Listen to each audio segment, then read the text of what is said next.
오늘도 주일 아침에 또 주의 전에 오신 여러분들 주님의 이름으로 환영하고 축복하고 시간 하나님의 은혜가 여러분들을 충분히 위로하고 만족해 하시길 주님의 이름으로 축원합니다. 예. 여러분 요즘 장기 두십니까? 요즘에는 정말 장기 둘 일이 없는 것 같습니다. 근데 어느 마을에 장기 고수가 있었습니다. 이 노인은 마을 사람들과 내기 장기를 두어서 한 번도 져본 적이 없어요. 그래서 이 마을 사람들의 소원은 죽기 전에 한번 이 노인네 한번 이겨보고 죽는 것입니다. 그런데 어느 날 이 마을에 처음 보는 젊은이가 나타났어요. 그리고 이 노인과 장기 한 판을 두게 됩니다. 그런데 사람들이 몰려와서 구경을 하는데 다들 놀랍니다. 이 듣도 보도 못한 젊은이가 나타나서는 이 노인 장기 고수 앞에서 파격적인 수, 처음 보는 수를 두면서 거침없이 노인을 압박해 가기 시작했던 것입니다.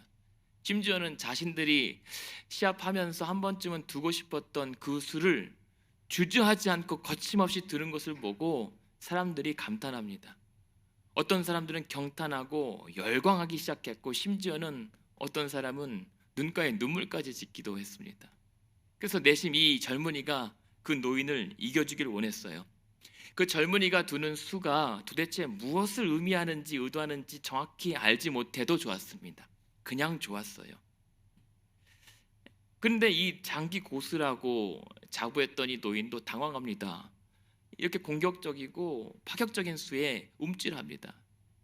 그러다가 장기가 종반에 이제 이르면서, 그런데 도리어 젊은이의 말은 거의 다 죽고 이제 잃게 됐습니다. 이 정도면 젊은이가 완전히 패배한 시합이었어요.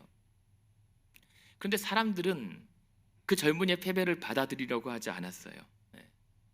왜냐하면 노인의 그 안정된 플레이보다 젊은이의 아주 참신한 플레이가 더 마음에 들었거든요. 그래서 제발 노인이 이겨주길 원했어요. 그런데 그 장기를 두고 있었던 이 노인은 한 경기가 중반 정도 갈 때쯤 이미 파악했어요.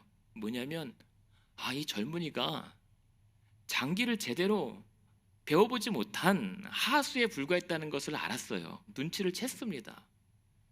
그런데 이 노인이 기분이 나빴던 것이 그걸 알면서도 자기 플레이를 하지 못하는 거예요. 왜냐하면 이 노인은 이 젊은이를 이기고 싶었던 것은 장기가 아니라 이 젊은이의 패기, 그 파격적인 수에 환호하는 사람들의 그 마음, 그리고 그 젊은이에게서 나오는 그런 이 광채 같은 것을 꺾고 싶었기 때문에 자신도 뭔가 새로운 것으로 이 시합을 이기고 싶어 했어요.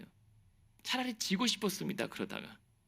그런데 결국은 노인이 이겼어요. 왜냐하면 그만큼 지고 싶어도 질 수가 없는 게임이었어요. 그만큼 못 떴던 거예요. 그런데 이 노인이 그렇게 장기를 이겨두고도 무슨 승리의 기쁨이 없습니다.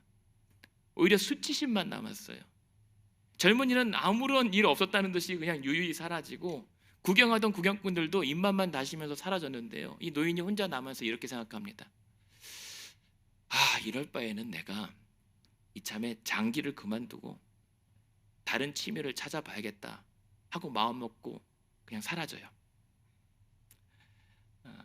이 이야기는요, 파트리크 지스킨트라고 하는 분의 승부라고 하는 단편 짧은 이야기를 제가 체스를 장기로 바꿔서 한번 말씀해 드려본 거예요. 근데 이 이야기를 여러분 앞에 말씀드리는 이유는 이 장기판의 모습들, 이 사람들의 모습들이 어쩌면 우리들의 모습과 많이 닮았다라고 생각해 봤기 때문이에요. 그 장기라고 하는 단어에 여러분 신앙이라고 하는 단어를 한번 대입해 보십시오. 그랬을 때 여러분들의 모습은 그 노인입니까? 젊은이입니까? 구경꾼들입니까? 무슨 말이냐면 평생 그렇게 내가 신앙생활을 해왔고 그렇게 안정되게 확신하면서 믿고 왔던 내 신앙이 갑자기 이 확신 없이 흔들리거나, 혹은 내 신앙이 그 젊은이처럼, 죄송한 말이지만 무식하게 용감하거나, 아니면 그 구경꾼들처럼 정말 참신하고 파격적인 것에 열광하고 그것을 내심 기대하는 모습들인가? 나의 신앙은 어디에 지금 속하는가? 너무 오랜 시간 동안 믿는 방식에 익숙하고 그 익숙함에 신물이 나서 오늘 우리 신앙은 뭔가 파격적이고 참신하고 새롭고 화려한 것들을 기대하고 있는 것은 아닌가 생각되었기 때문입니다. 그런데 오늘 본문에 역대상 13장에 나오는 이스라엘 백성들 다윗도 그와 같은 착각에 빠진 것은 아닌지 모르겠습니다. 지금 역대상 13장 1절을 보면 다윗이 이제 왕이 되고 이스라엘이 어느 정도 안정이 됐어요. 그러면서 이제는 하나님의 그 궤를 예루살렘 성으로 들여오기로 합니다. 지금 하나님의 이 법궤는요, 아주 오래전에 블레셋과 싸움에서 빼앗겼어요. 근데 그 법궤를 블레셋 사람들이 너무 두려워하게 돼서 이 블레셋 사람들이 수레에 싣고 법궤를 이스라엘로 다시 돌려보낸 적이 있어요. 그래서 그때 기럇 여아림이라고 하는 지역에 아비나답의 집에 한 20년 혹은 수십 년 동안 머물러 있었던 거예요. 그래서 다윗이 이제 왕이 되면서 그 법궤를 예루살렘 성으로 들여오기로 한 겁니다. 그런데 여기서 왜 하필 이 지점에서 그동안 찾지 않았던 법궤를 들여오려고 했을까? 이유는 두 가지 정도입니다. 드러나는 이유 첫 번째 한 가지는 뭐냐면 13장 3절에 보시면 이 하나님의 궤를 그동안 사올 때는 찾지도 그리고 그 궤를 통해서 하나님의 뜻을 묻지도 않았어요. 이제 다윗은 왕이 되었으니까 자신은 앞으로 모든 통치와 모든 일들을 하나님 앞에 뜻을 묻기 위해서 그 궤를 찾아오기로 했던 거예요. 좋은 것이죠. 그런데 드러나지 않은 다른 이유 한 가지는 무엇이냐면 이 법궤를 들여옴을 통해서 흩어져 있던 백성들의 마음을 하나로 묶기 위해서입니다. 그래서 법궤가 들어오는 날 자신의 왕의 취임식을 거행하면서 민심과 신심을 사서 다독거려서 나라의 안정과 왕권을 강화하기 시작하기 위해서였던 것이에요. 그런데 4절에 보니까요, 이 일들이 뭇 백성들의 눈에도 좋게 여겨져요. 왜요? 아니 나라가 잘 되고 내가 잘 살게 된다는데 뭐 굳이 마다할 일이 없잖아요. 좋은 일이잖아요. 그래서 이 법궤 이전 사업은요 성대하게 추진이 됩니다. 이제 다윗은 온 이스라엘 백성들을 다 불러 모아요. 그리고 새 수레에 하나님의 궤를 싣고 아비나답의 그 집 자녀들인 이 우사와 아이오를 운전시켜서 그야말로 8절 보십시오. 다윗과 이스라엘의 온 무리가 어떻게 해요? 힘을 다하고 뛰놀며 노래하며 온갖 악기를 동원해서 연주합니다. 그야말로 화려한 축제와 이 퍼레이드가 행렬이 진행된 거예요. 펼쳐진 겁니다. 게다가 생각해 보십시오. 거기서 모든 스포트라이트를 받고 있었을 그 우사요. 우사가 다 그 수레를 운전하는데 얼마나 흥분되겠습니까? 그 슬라이드 두 번째 것을 보시면 이 기럇 여아림에서 저게 법궤고요. 그 다음 거요. 기럇 여아림에서 예루살렘까지는 대략 9마일 정도 되는 거리예요. 그런데 이 행렬이 정확히 거의 가운데 지점 4.5마일 정도 지점에 나곤의 타작마당이라고 하는 것이 있는데 거기까지 쭉 중반 정도 갔는데 잘 가던 소들이 갑자기 날뛰기 시작합니다. 그러면서 수레가 흔들려요. 덜컹거리면서. 그러니 어떻게 되겠습니까? 실려있던 법궤도 자칫하면 수레에서 고꾸라져서 이제 망가지기 직전이었습니다. 어떻게 해야 되겠어요? 그 곁에 있던 우사가 잽싸게 손을 붙들어서 이 궤를 잡아맸습니다. 긴박한 상황이었으니까요. 하지만 10절 보십시오. 10절을 보면 이 우사가 궤를 붙듦으로 인해서 하나님의 진노를 샀고 하나님은 그를 바로 쳐서 죽이고 말으셨습니다. 그래서 사람들은 그곳 이름을 앞으로 베레스 우사라고 부릅니다. 근데 이 베레스라고 하는 말은 터지다, 찢기다라는 뜻이에요. 그러니까는 우사는요 그 법궤 떨어지는 거 막으려다가 비참하게 그 자리에서 죽고 말았던 거예요. 이러니 어쩌겠습니까? 한참 잘 나가던 행렬에 찬물이 끼얹어졌어요. 그리고 사람들의 마음에는 기쁨과 환희는 사라지고 두려움과 절망이 엄습합니다. 그래서 본문을 11절을 보니까 다윗이 어떻게 합니까? 화가 났어요. 왜 화가 났을까요? 이 행사를 준비했던 그 담당자, 예? 그리고 죽었지만 안 됐지만 하필이면 이 기쁜 날에 죽어버렸던 우사에 대해서 화가 납니다. 그리고 그렇게까지 치셔야 했던 하나님을 향해서 화가 났던 거예요. 하나님, 하필이면 이 좋은 날에, 하나님 일한다고 했던 이 좋은 날에 왜 이렇게까지 하십니까? 화가 나요. 그러나 정작 진노하신 분은 누굽니까? 하나님이세요. 우사는 사고로 죽은 게 아닙니다. 하나님의 진노 때문에 죽은 것입니다. 왜 하나님은 진노하셨을까요? 민수기 말씀을 보면요, 하나님께서 그 성소와 성막과 그 모든 것을 명령하실 때 성소의 물건을 누구든지 만지면 바로 죽는다고 말씀하셨거든요. 그 경고가 우사에게 임한 거예요. 그런데 생각해 보면 그래도 하나님 너무하시지. 이 좋은 날에 그렇다고 지금 법계 그냥 떨어지는 거 보고 있었으면 또 원망받을 거 아닙니까? 예? 좀 봐주시지, 이 상황 따라서. 근데 그것은 우리 생각이에요. 그것은 사람의 입장입니다. 설령 우사가요, 법계를 온몸으로 막아서 또 정말 사고세로 죽었다 한들 이 법계 사업 자체는 결국엔 하나님의 진노를 살 수밖에 없는 치명적인 문제를 안고 있었어요. 치명적인 문제예요.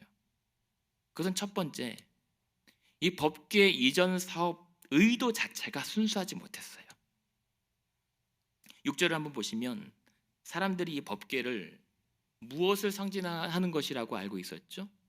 바로 하나님께서 거기에 임재하신다라고 하는 것을 알고 있었어요. 하나님 임재의 상징이었어요. 그래서 이 하나님의 궤는 하나님과 동격이었던 거예요. 하나님의 궤의 행렬은 하나님의 행차셨던 거예요. 그런데 앞서 말씀드렸다시피 이 사람들이 하나님을, 이 법궤를 예루살렘으로 모시기로 한 목적이 뭐였죠? 민심을 다독거리고 신심을 사서 왕권을 강화하고 나라의 번영을 도모하는 거였어요. 다 자기 잘 되려고 했던 거예요. 하나님 자체, 저들의 믿음과 신앙이 하나님 영광 자체가 아니었던 것입니다.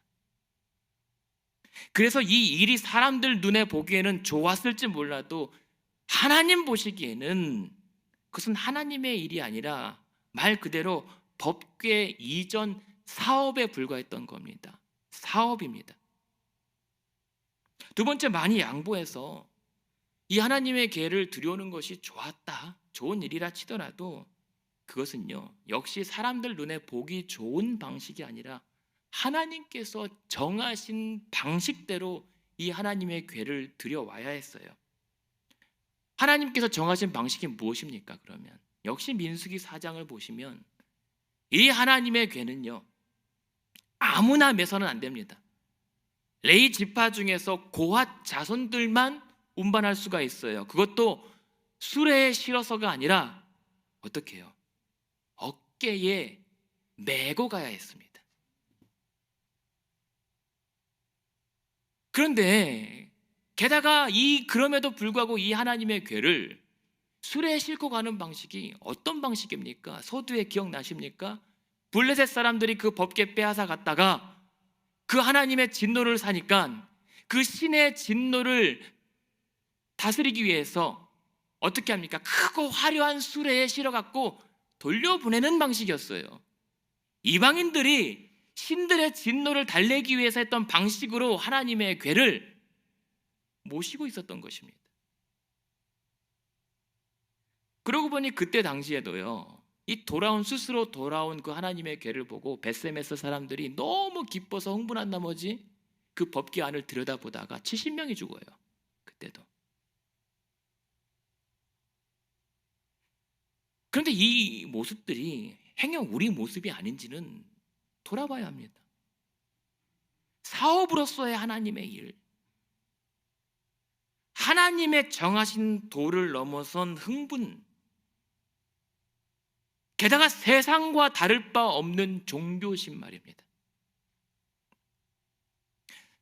다윗과 이스라엘 백성들이요, 이 규칙과 과거를 몰랐을 리가 없습니다. 저는 그렇게 생각해요. 몰랐을 리가 없습니다. 그 많은 사람들 중에. 그죠? 근데 여기서 오늘 본문 13장 5절에서 6절을 한번 보십시오. 원래 이 다윗 그리고 이 준비하는 기획단이 원래는 하나님의 궤를 메어 오려 했다라고 하는 표현들이 나오거든요. 모호하긴 하지만. 그러니까 아마도 제가 보기에는 처음에는 궤를 메어 오려고 했던 것 같아요. 그런데 갑자기 새 수레로 변경이 됐어요. 왜 그랬을까? 수만 명의 사람들이 모이고 다 지켜보는 그 화려한 행렬 가운데 왠지 없어 보였기 때문일까? 이지 않을까? 그래서 뭔가 그 규모에 맞는 새 수레, 화려한 새 수레가 필요하지 않았을까 생각이 됩니다. 그런데 여러분 그거 아십니까? 제 아무리 화려하고 최첨단 풀옵션이 장착되고 에어백이 빵빵하고 사륜구동의 새 수레라 할지라도 하나님께서 정하신 게 아니면 그것은 그냥 달구지에 불과합니다. 달구지예요. 그래서 오늘처럼 처음 몇 마일은 잘 나갔겠죠. 그러나 결국에서는 얼마 못 가서 사람과 영혼까지 망가뜨리는 일을 자초하는 겁니다. 그런데 이들의 더 위험한 것은 뭔지 아십니까? 하나님 영광에 대한 착각이었어요. 하나님 영광에 대한 착각. 여러분, 하나님의 영광은요, 우리가 신주단지 모시듯 모셔질 수 있는 게 아니에요. 우리가 수레를 끌고 가듯 이리저리 몰고 끌린다고 끌려오는 것이 아니에요. 하나님의 영광은 스스로 운행하십니다. 하나님의 영광은 우리가 생각하는 것처럼 경박하거나 해프지 않아요. 그래서 우리는 모두 죄인이라서 그 하나님의 영광의 무게를 감당할 수 없는 사람들이에요. 지난주 우리 특별 새벽 기도했잖아요. 예배를 마친 후에 가족들을 태우고 이제 그 시간쯤에 집으로 가면 정말 갓 떠오르는 태양과 마주합니다. 그래서 그때면 맨날 선글라스 끼고 또 가리잖아요. 근데 그러던 어느 한날 어느 한 순간에 가리고 가려는데 그 햇빛이 안 가려지는 거예요. 너무 눈부셔서 순간 길도 안 보이고 신호도 안 보이고 차선도 안 보여서 운전하면서 차 싶을 때가 있었어요. 모르겠어요. 가족들은 그때 자고 있었으니까. 예. 근데 그 순간 어떤 생각이 들었냐면, 야, 이렇게 죽을 수 있겠구나. 그리고 이렇게 햇빛도 제대로 마주하지 못하는 자가 정말 하나님 영광 앞에 이대로 선다면 나는 죽을 수밖에 없는구나 라는 사실을 절감했어요. 그처럼요, 우리 모든 인간은 하나님 영광 앞에 설 수 없는 자들이에요. 그런 사람들이 어디 자기 안위와 자기 일과 자기 명예와 복을 위해서 하나님의 영광을 함부로 취급하다니요. 제 아무리 수많은 사람들이 모여 있고 아무리 화려한 연주와 웅장한 노래를 불러댄다 하더라도 그것은요, 굿거리 장단과 타령에 불과합니다. 설마 그러진 않겠죠. 우리가 하나님께 올려드리는 찬양이 굿거리 장단은 아니겠죠. 혹은 내 신세 타령은 아니겠죠. 그렇게 볼 때 이 웃사는 죽은 것이 참 안 됐고 오랜 시간 동안 수고해왔던 이 아비나답의 집에는 참 미안한 일이지만 하나님은 이 일로 인해서 이 집안을 통해서 다윗과 온 백성들에게 경고하신 거예요. 왜요? 사울 시대에 그동안 무시받던 그 하나님의 영광을 회복하는 그 엄청난 일 가운데 첫 단주 제대로 꿰라는 거예요. 하나님은 그러셨던 거예요. 갓 성소 성막을 짓고 처음 제사 드릴 때 그 나답과 아비후가 잘못된 첫 실수를 저지르는 바람에 하나님 어떻게 하셨죠? 그냥 치셨어요. 그뿐만이 아닙니다. 신약의 초대교회가 그렇게 부흥에 힘쓰고 있고 그렇게 열정하게 성도들이 뜨겁게 타오르는데 누굽니까? 아나니아와 삽비라가 첫 그 교회 거짓말을 하면서 죄를 들고 왔어요. 하나님은 그 자리에서 치셨어요. 그런 것처럼 하나님께서 이 하나님 영광을 드리는 그 엄청난 일에 하나님은 그냥 좌시하고만 있을 수가 없었던 겁니다. 그러니까 이 말은 무엇입니까? 이것을 통해서 우리가 깨달아야 했던 것이 무엇이죠? 이들이 하나님의 영광은 나의 어떤 부수적인 부품이나 일부가 아니라 전부여야 한다는 거예요. 하나님의 영광이 내 신앙의 전체여야 되고 근거가 되어야 된다라고 하는 거예요. 네. 교회도 마찬가지입니다. 교회도 하나님의 영광이 전부가 되지 않으면 바벨이 됩니다. 처음에는 어떻게 잘 되지만 아무리 좋은 의도와 좋은 일이라 할지라도 그것은 결국 비참한 경멸론에 이를 수밖에 없어요. 그렇게 하나님의 영광은 만홀히 여길 수 없는 것입니다. 저는 오늘 이 사건을 하나님 경외의 실종 사건이라고 보고 싶어요. 하나님 경외의 실종 사건. 사랑하는 성도 여러분, 우리는 하나님을 사랑하되 두려워할 줄도 알길 바랍니다. 하나님을 사랑하되 두려워할 줄도 아시길 바랍니다. 이 칼빈에 따르면 성도의 경건이라고 하는 것은요, 하나님을 경외하는 것과 하나님을 사랑하는 것이 같이 가는 거예요. 다시 말씀드릴게요. 성도의 경건이라고 하는 것은 하나님을 경외하는 것과 하나님을 사랑하는 것이 같이 가는 거예요. 그렇다면 하나님의 경외라고 하는 것은 무엇일까요? 하나님을 아버지처럼 공경할 줄 아는 거예요. 그러나 내 주인님처럼 어려워할 줄도 아는 것입니다. 그래서 자녀로서의 기쁨이 있는데 동시에 종으로서의 순종이 같이 가는 거예요. 그래서 경건한 신앙이라고 하는 것은 그 친밀함과 두려움이 조화와 균형을 이루면서 깊은 곳에서 우러나오는 참된 기쁨을 얻어 누리는 거예요. 그게 경건한 신앙이에요. 근데 다윗은요, 하나님과 친밀하다 보니 그러다가 왕이 되어서 하나님 경외함을 놓치고 말았어요. 그래도 되겠지. 그런데 여러분, 하나님을 경외하는 것은요, 하나님을 아는 지식에서 비롯됩니다. 내가 그냥 두려워하고 그냥 내가 사랑할 줄만 아는 것이 아니라 그 하나님 경외함은 하나님을 아는 지식에서, 하나님 말씀에서 근거되고 비롯되어야 해요. 그래야 바른 경건이 나옵니다. 경외함이 나와요. 자칫 그 지식이 없는 경외함은요, 하나님에 대한 무례함으로 나올 수가 있고, 반대로 하나님으로부터 멀어뜨리는 소원함으로 이어질 수가 있어요. 그 사실을 다윗은 뒤늦게 깨달았던 거예요. 아, 내가 그것을 몰랐구나, 망각했구나. 그래서 오늘 12절에 다윗이 어떻게 합니까? 12절 한번 보십시오. 그날에 다윗이 하나님을 두려워합니다. 그러면서 뭐라고 고백하죠? 나 같은 자가 감히 어떻게 그 하나님의 궤를 감당할 수 있으리요? 나 같은 자가 어찌 그 하나님의 영광을 감당할 수 있으리요라고 하면서 두려워하고 떱니다. 깨달아요. 그것이 바로 하나님 영광 앞에 선 자의 모습이에요. 마치 신약성경 누가복음 5장에 보면 무엇입니까? 베드로가 그렇죠. 정말 그물이 찢어질 정도로 고기를 많이 낚게 한 예수님 앞에서, 아이고 예수님 정말 대단하십니다. 이렇게 엄청나게 고기를 많이 잡게 하시다니요. 예수님 짱! 아니에요. 그때 뭐라고 합니까? 베드로가, 주님 나를 떠나 주십시오. 나는 죄인입니다. 난 죄인이라서 그 하나님의 영광이신 주님의 얼굴을 내가 감당할 수 없습니다. 이렇게 고백했던 거예요. 그게 다윗의 모습이어야 했고 저와 여러분의 신앙의 모습이어야 합니다.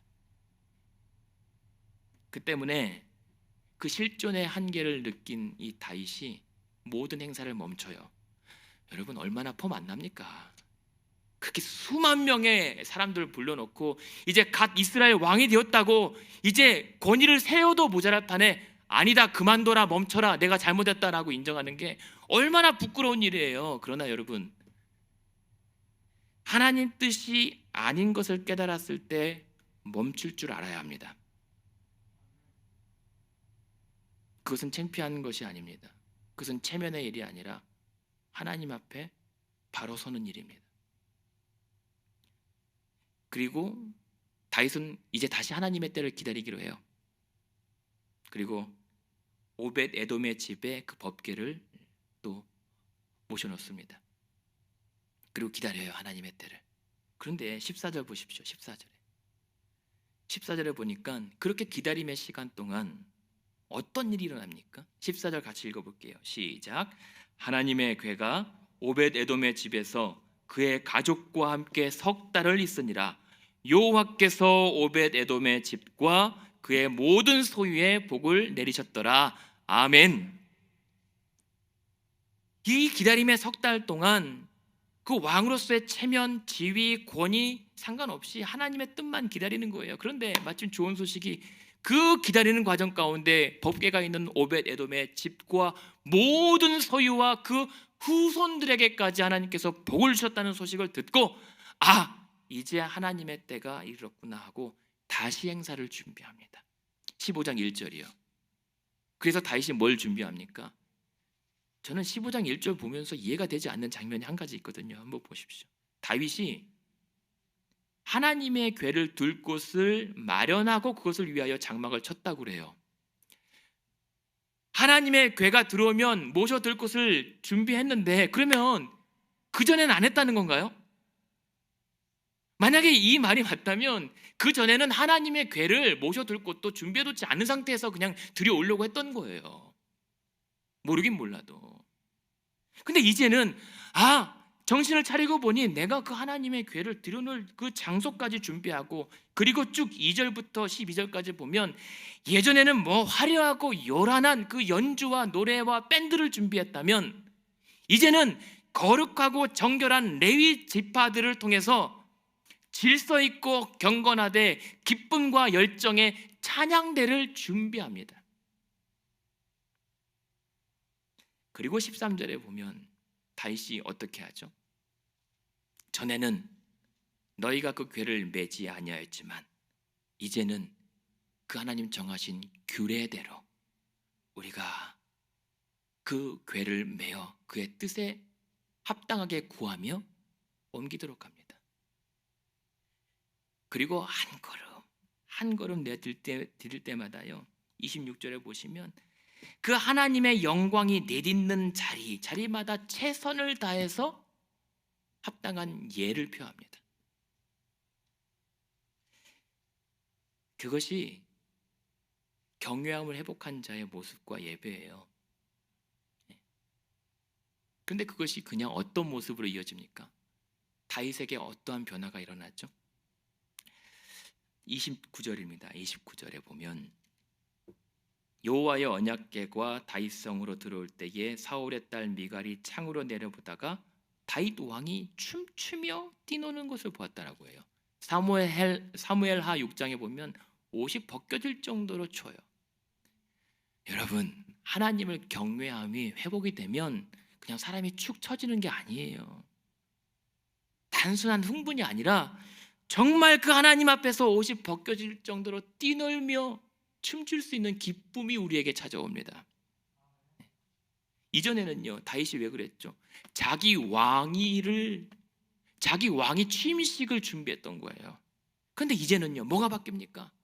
하나님을 나와 온 이스라엘의 왕으로 모시는 그 하나님이 나의 왕으로서의 취임식을 다윗 자기가 제일 앞장서서 거행하고 있는 겁니다. 그 예식을. 그럴 때 그 기쁨이 다윗에게 주어졌던 거예요.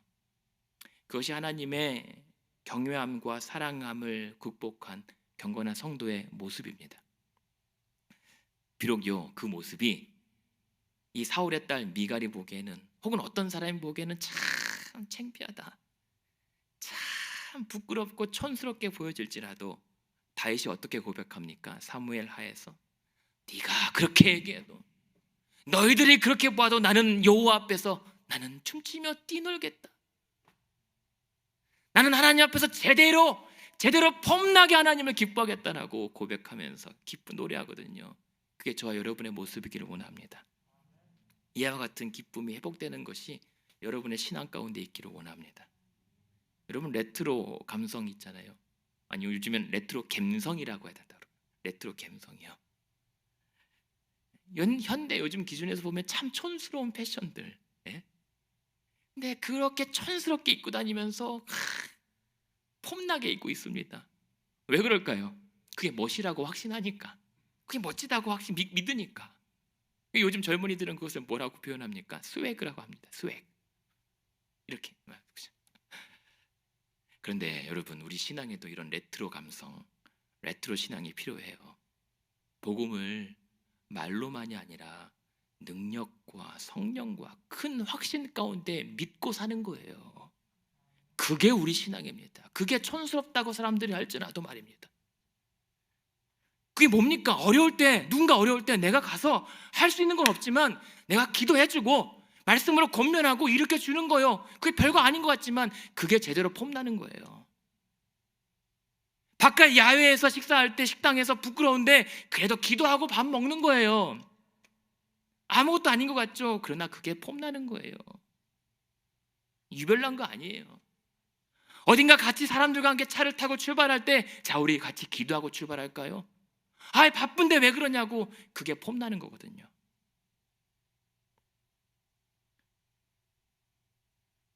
집에서는 엄격하고 자존심이 무척 센 가정이 그래도 하나님 앞에 설 때는, 예배당에 나와 하나님 앞에 예배 드릴 때는 무릎 꿇고 눈물 흘며 기도할 수 있는 그 모습이, 우리 아빠 왜 이래, 내 남편 왜 이래 이럴지라도 그것이야말로 하나님 앞에서 제대로 폼나는 거거든요. 오히려 신앙생활에서 제일 촌스러운 거 뭔지 아십니까? 우리 신앙생활하면서 제일 촌스러운 거 뭔지 아십니까? 폼 안 나는 거. 회개하며 엎드리며 기도할 줄 모르는 거예요. 회개하며 가슴치며 눈물 짓지 못하는 거예요. 기도하면서 하나님 앞에 내가 감사할 줄 모르는 거예요. 찬양하면서 내가 기뻐 춤출 줄 모르는 겁니다. 그냥 말씀 붙들고 가슴이 뜨거워지지 못하는 거예요. 그러지 못하고 그 곁에서 쭈뼛쭈뼛 서서 구경만 하고 있는 모습이 제일 폼 안 나는 거예요. 제일 촌스러운 거예요.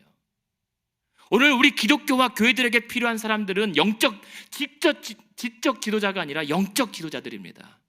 영적 지도자는 성령의 사람들이에요. 성령의 사람들은요, 하나님 영광 앞에서 어찌할 바를 몰라 하는 거예요. 대신 예수 그리스도의 이름만으로 내 심장이 뜨거워질 줄 아는 사람들입니다. 그리고 바로 그 사람들이 여러분이어야 돼요. 여러분들이 그 은혜를 구하고 받으셔야 돼요. 성령을 받아야 합니다. 여기서 한 가지 드는 질문이 있어요. 차라리 그렇다면 하나님의 영광이 좀 폼나게 그냥 술에 타고 가시지, 가게 하시지, 왜 굳이 어깨에 매지 않았다고 이러셨을까?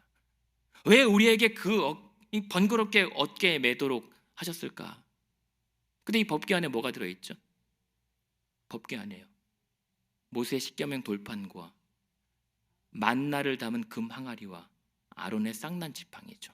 근데 이 세 가지가 무엇과 연관됩니까? 이스라엘 백성들의 불순종과 불만과 교만이 일어났던 사건과 연관된 것들이에요.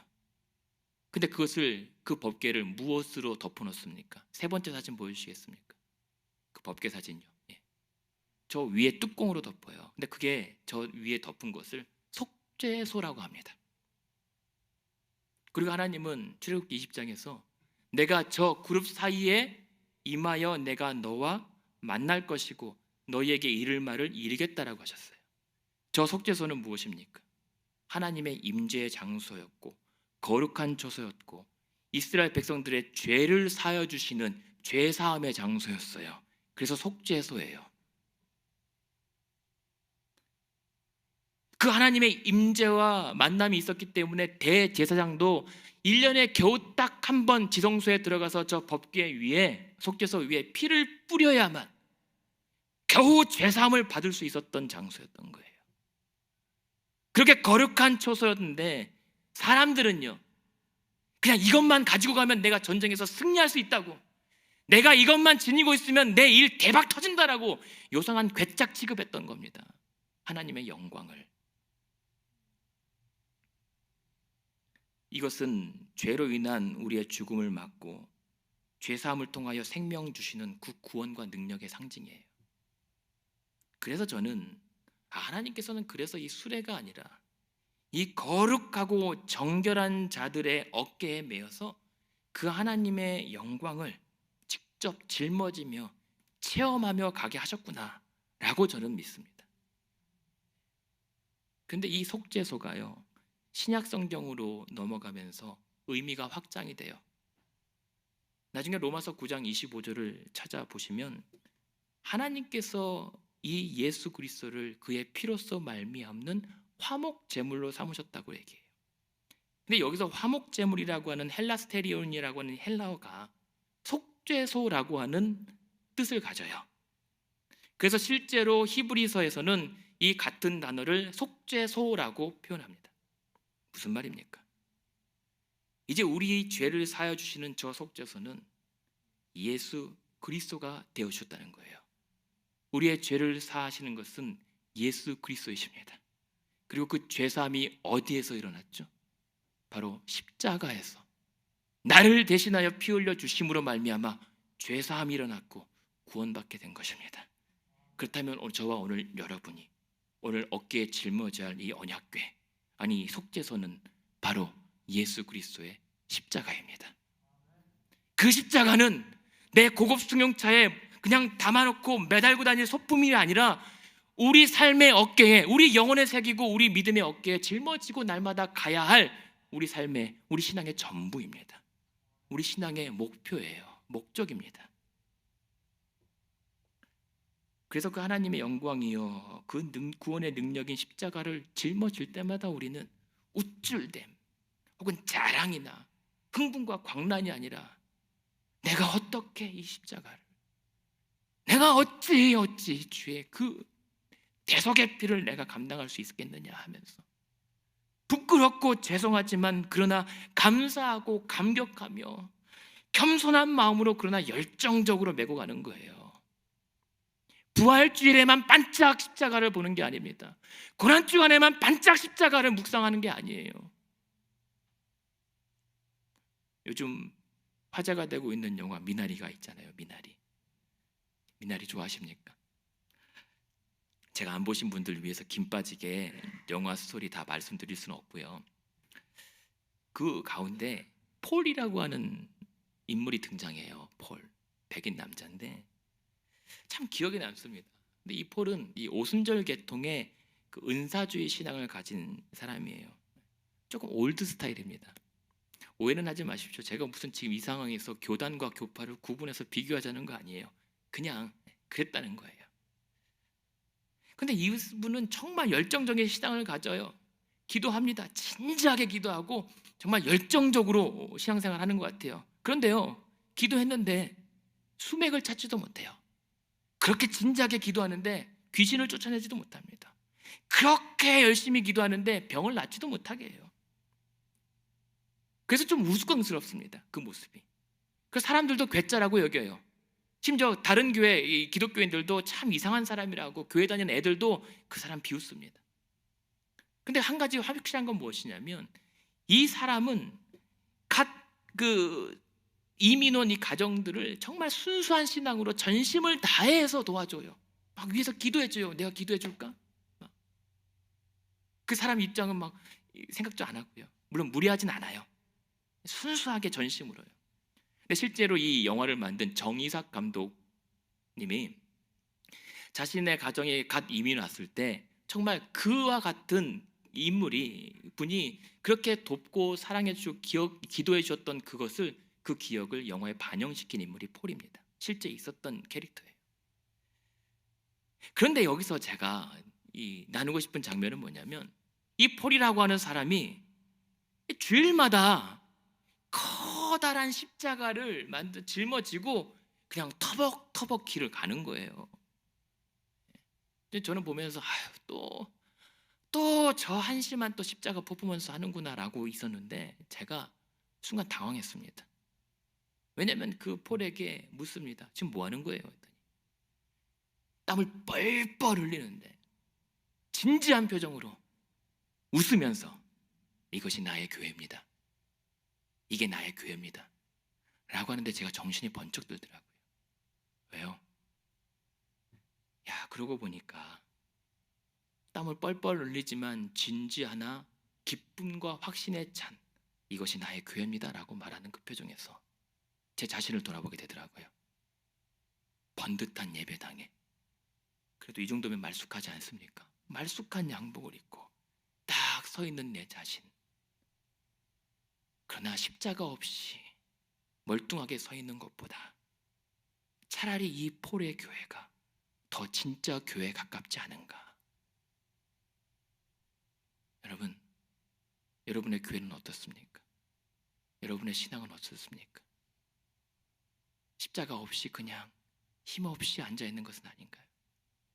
우리 교회는 그렇게 기독교 예수 그리스도라고 하면서도 정작 십자가는 없는, 십자가는 외면하는 그런 교회는 아닌가? 영화 중에 이런 대사가 나와요.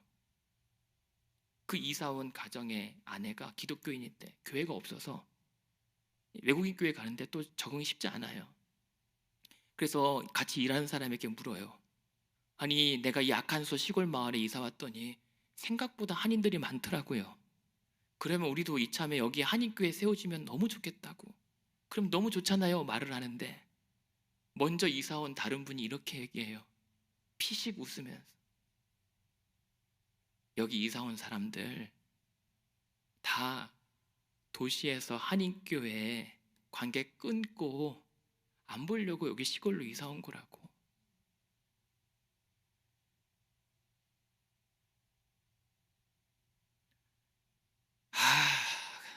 그 얘기를 듣는데 사람들의 위로와 안식이 되어야 될 교회가 관계를 끊고 숨어버리고 피해야 될 장소가 돼버린 것이 어제와 오늘만의 일이 아닌가 보다.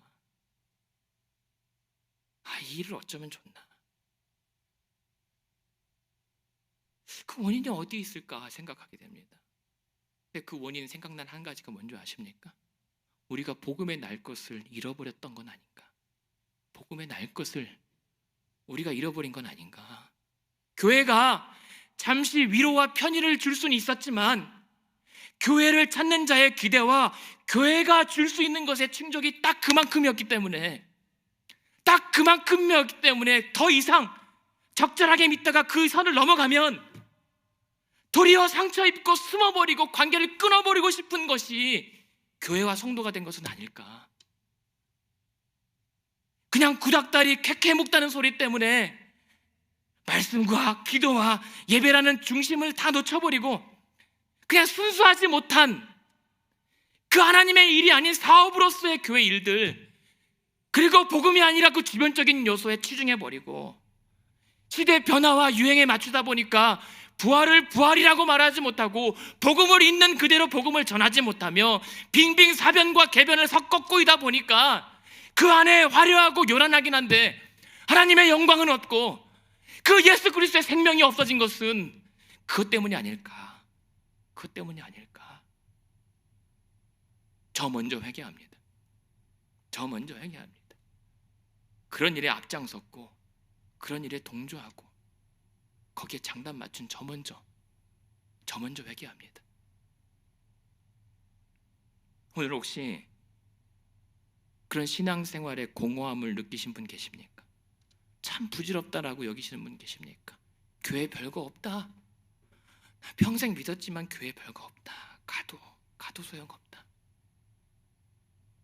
아니면 하나님 일 하다가 아픔과 상처 입으신 분들 계십니까? 하나님 영광을 위해서 내가 시도했던 일들이라고 계획했던 일들인데 도리어 실패와 좌절로 돌아오신 분 계십니까? 그렇다면요, 여러분, 하나님의 정하신 규례와 방식에서부터 다시 시작하고 기다려 보십시오. 그럴 때에 그 하나님의 뜻이 회복되고 하나님의 일이 회복되기까지, 오늘 14절에서 뭐라고요? 석 달 동안 기다림의 자리에서부터 그 집과 모든 소유와 후손들에게까지 복을 주셨던 것처럼 저와 여러분의 일과 인생과 우리들의 교회들도 그렇게 회복하실 줄로 믿습니다. 오늘 함께 예배하는 분들이 무엇이든 좋습니다. 내 자존심이든 혹은 내 자부심이든 나의 새 수레는 치워주시고 거칠고 투박하더라도 그 주님의 십자가를 내 삶의 어깨에 메어주십시오. 그렇게 구하는 저 여러분 되길 원합니다. 그럴 때 사람들 눈에는 촌스러워 보일지도 몰라요. 하지만 그것은 결코 천박하거나 경박하지 않고 도리어 앞서 내 앞에서 보여주신 그 예수님, 나를 바라보시면서 그 앞에서 우리가 제대로 폼나게 신앙생활하며 이 땅에서 믿고 승리하는 저 여러분 되시길 주님의 이름으로 축원드립니다.